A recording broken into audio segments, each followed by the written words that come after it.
កុំថាឡើយ100ឆ្នាំទោះ1000ឆ្នាំទៀតក៏សៀមចង់លុបបំបត្តិពូជសាសន៍ខ្មែរព្រោះបើខ្មែរមិនបាត់ពីផែនដីនេះទេសៀមគ្មានថ្ងៃខ្លាយជាម្ចាស់នៃអរិយធម៌របស់ខ្មែរដាច់ខាតតើបងប្អូនមានដឹងអត់អ្វីដែលជាការភ័យខ្លាចដ៏ធំរបស់ពួកសៀមអស់រយៈពេលជាង700ឆ្នាំមកនេះមិនមែនគ្រាន់តែចង់បានដីខ្មែរប៉ុណ្ណោះទេតែអ្វីដែលពួកវាចង់បានបំផុតគឺការលុបបំបាត់ពូជសាសន៍ខ្មែរឲ្យរលាយបាត់ពីផែនដីនេះតែម្ដងមូលហេតុគឺងាយយល់បំផុតព្រោះដរាបណាមានពាក្យថាខ្មែរនៅរស់រានមានជីវិតពិភពលោកនៅតែស្គាល់ច្បាស់ថាអ្នកណាជាម្ចាស់ដើមនៃអរិយធម៌ដ៏មហិមានេះតាំងពីតួអក្សរភាសាពាក្យរាជស័ព្ទស្ថាបត្យកម្មប្រាសាទរបាំភ្លេង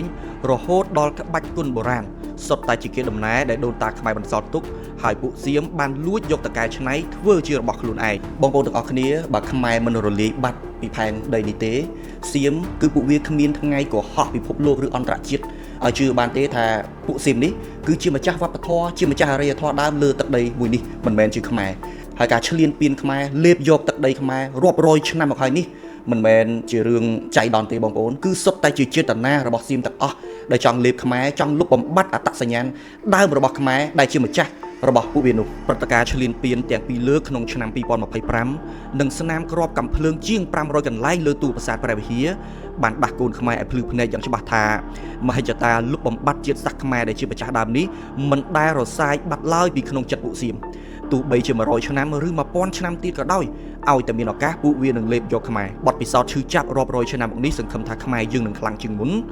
បើយើងចង់ការពារអត្តសញ្ញាណនិងទឹកដីដូនតារបស់យើងច្បាស់ណាស់យើងត្រូវតែធ្វើឲ្យជាតិយើងខ្លាំងពិតប្រាកដហើយដើម្បីធ្វើឲ្យជាតិយើងខ្លាំងបានគឺច្បាស់ណាស់គឺត្រូវតែលុបបំបាត់ចោលនៅមន្ត្រីពុករលួយមួយចំនួនដែលកេងប្រវ័ញ្ចជាតិយើង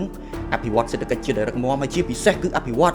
យោធារបស់យើងឲ្យទំនើបឲ្យខ្លាំងពីព្រោះថាព្រឹត្តិការណ៍សង្គ្រាមជាច្រើនលើផែនដីយើងនេះគឺអត់ដែលមានការអង្វរលន់តួណាមួយដែលអាចបញ្ឈប់គូភាគីម្ខាងទៀតឲ្យឈប់ឈ្លានពានទឹកដីរបស់ខ្លួននោះទេគឺមានតែអាវុធខ្លាំងប៉ុណ្ណោះអាវុធទំនើបប៉ុណ្ណោះដែលអាចការពារជាតិការពារអត្តសញ្ញាណរបស់ជាតិសាសន៍មួយបានហើយយើងសង្ឃឹមថានៅថ្ងៃអនាគតខ្មែរយើងនឹងអាចការពារទឹកដីដូនតាបានការពារមរតកវប្បធម៌និងធានាថាពូជសាសន៍ខ្មែរយើងនឹងបន្តឈររឹងមាំ